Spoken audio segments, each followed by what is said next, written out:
بسم اللہ الرحمن الرحیم۔ شروع اللہ کے نام سے جو بڑا مہربان نہایت رحم والا ہے۔ الحاقہ سچ مچ ہونے والی۔ ما الحاقہ وہ سچ مچ ہونے والی کیا ہے؟ وما ادراک ما الحاقہ اور تم کو کیا معلوم ہے کہ وہ سچ مچ ہونے والی کیا ہے؟ کذبت ثمود وعاد بالقارعہ وہی کھڑکھڑانے والی جس کو سمود اور عاد دونوں نے جھٹلایا۔ فأما ثمود فأهلكوا بالطاغیہ سو سمود تو کڑک سے ہلاک کر دیے گئے۔ وأما عاد فأهلكوا بريح صرصر عاتیہ رہے عاد ان کا نہایت تیز آندھی سے ستیہ ناش کر دیا گیا۔ سخرها عليهم 7 ليال و8 أيام حسوما فترى القوم فيها صرعا كأنهم أعجاز نخل خاوية۔ اللہ نے اس کو 7 رات اور 8 دن ان پر چلائے رکھا، تو اے مخاطب تو لوگوں کو اس میں اس طرح ڈھے اور مرے پڑے دیکھے جیسے کھجوروں کے کھوکھلے تنے۔ فهل ترى لهم من باقية بھلا تو ان میں سے کسی کو بھی باقی دیکھتا ہے؟ وجاء فرعون ومن قبله والمؤتفكات بالخاطئة اور فرعون اور جو لوگ اس سے پہلے تھے اور وہ جو الٹی بستیوں میں رہتے تھے سب گناہ کے کام کرتے تھے۔ فعصوا رسول ربهم فأخذهم أخذة رابية۔ انہوں نے اپنے پروردگار کے پیغمبر کی نافرمانی کی تو اللہ نے بھی ان کو بڑا سخت پکڑا۔ إنا لما طغى الماء حملناكم في الجارية جب پانی طغیانی پر آیا تو ہم نے تم لوگوں کو کشتی میں سوار کر لیا، لنجعلها لكم تذكرة وتعيها أذن واعية۔ تاکہ اس کو تمہارے لیے یادگار بنائیں اور یاد رکھنے والے کان اسے یاد رکھیں۔ فإذا نفخ في الصور نفخة واحدة تو جب سور میں ایک بار پھونک مار دی جائے گی، وحملت الأرض والجبال فدكتا دكة واحدة اور زمین اور پہاڑ دونوں اٹھا لیے جائیں گے، پھر ایک بارگی توڑ پھوڑ کر برابر کر دیے جائیں گے۔ فيومئذ وقعت الواقعة تو اس روز ہو پڑنے والی یعنی قیامت ہو پڑے گی۔ وانشقت السماء فهي يومئذ واهية اور آسمان پھٹ جائے گا تو وہ اس دن کمزور ہوگا۔ والملك على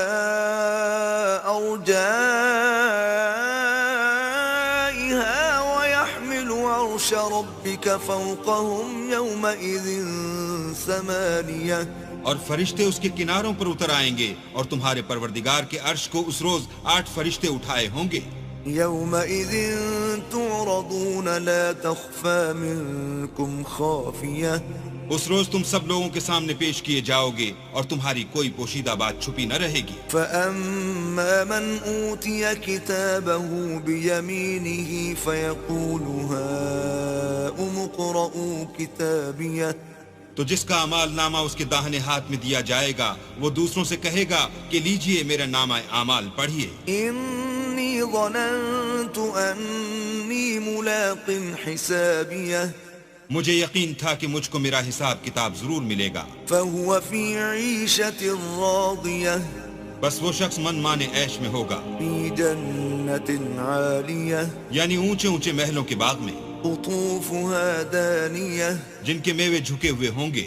كلوا واشربوا هنيئا بما أسلفتم في الأيام الخالية۔ جو عمل تم ایام گزشتہ میں آگے بھیج چکے ہو اس کے سلے میں مزے سے کھاؤ اور پیو۔ وأما من أوتي كتابه بشماله فيقول يا ليتني لم أوت كتابيه۔ اور جس کا نامہ اعمال اس کے بائیں ہاتھ میں دیا جائے گا وہ کہے گا اے کاش مجھ کو میرا اعمال نامہ نہ دیا جاتا۔ ولم أدر ما حسابيه اور مجھے معلوم نہ ہوتا کہ میرا حساب کیا ہے. يا ليتها كانت القاضية اے کاش موت ابد الآباد کے لیے میرا کام تمام کر چکی ہوتی. ما أغنى عني مالية آج میرا مال میرے کچھ بھی کام نہ آیا. هلك عني سلطانية ہائے میری سلطنت خاک میں مل گئی. خذوه فغلوه حکم ہوگا کہ اسے پکڑ لو اور طوق پہنا دو. ثم الجحيم صلوه پھر دوزخ کی آگ میں جھونک دو.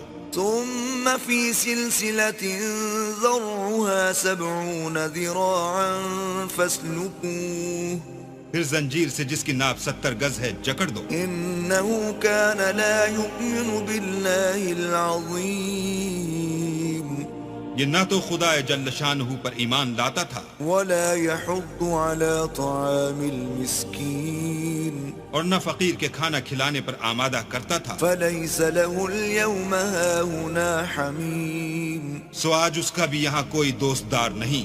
ولا طعام إلا من غسلين اور نہ پیپ کے سوا اس کے لیے کھانا ہے. لا يأكله إلا الخاطئون جس کو گناہ گاروں کے سوا کوئی نہیں کھائے گا. ولا أقسم بما تبصرون تو ہم کو ان چیزوں کی قسم جو تم کو نظر آتی ہیں وما لا تبصرون اور ان کی جو نظر نہیں آتی. إنه لقول رسول كريم کہ یہ قرآن فرشتہ عالی مقام کی زبان کا پیغام ہے. وما هو بقول شاعر قليلا ما تؤمنون اور یہ کسی شاعر کا کلام نہیں مگر تم لوگ بہت ہی کم ایمان لاتے ہو. ولا بقول كاهن قليلا ما تذكرون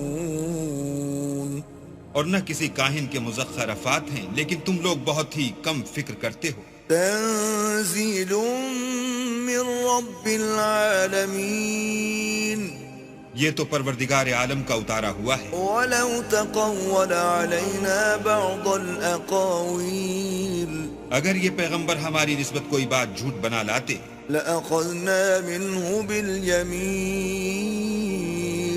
تو ہم ان کا داہنا ہاتھ پکڑ لیتے ثم لقطعنا منه الوتين پھر ان کی رگے گردن کاٹ ڈالتے. فما منكم من أحد عنه حاجزين پھر تم میں سے کوئی ہمیں اس سے روکنے والا نہ ہوتا.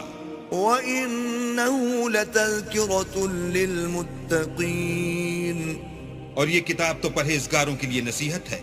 وَإِنَّا لَنَعْلَمُ أَنَّ مِنكُم مُّكَذِّبِينَ اور ہم جانتے ہیں کہ تم میں سے بعض اس کو جھٹلانے والے ہیں. وَإِنَّهُ لَحَسْرَةٌ عَلَى الْكَافِرِينَ نیز یہ کافروں کے لیے موجب حسرت ہے. وَإِنَّهُ لَحَقُّ الْيَقِينِ اور کچھ شک نہیں کہ یہ برحق قابل یقین ہے. فَسَبِّحْ بِاسْمِ رَبِّكَ الْعَظِيمِ سو تم اپنے پروردگار عز و جل کے نام کی تنزیہ کرتے رہو.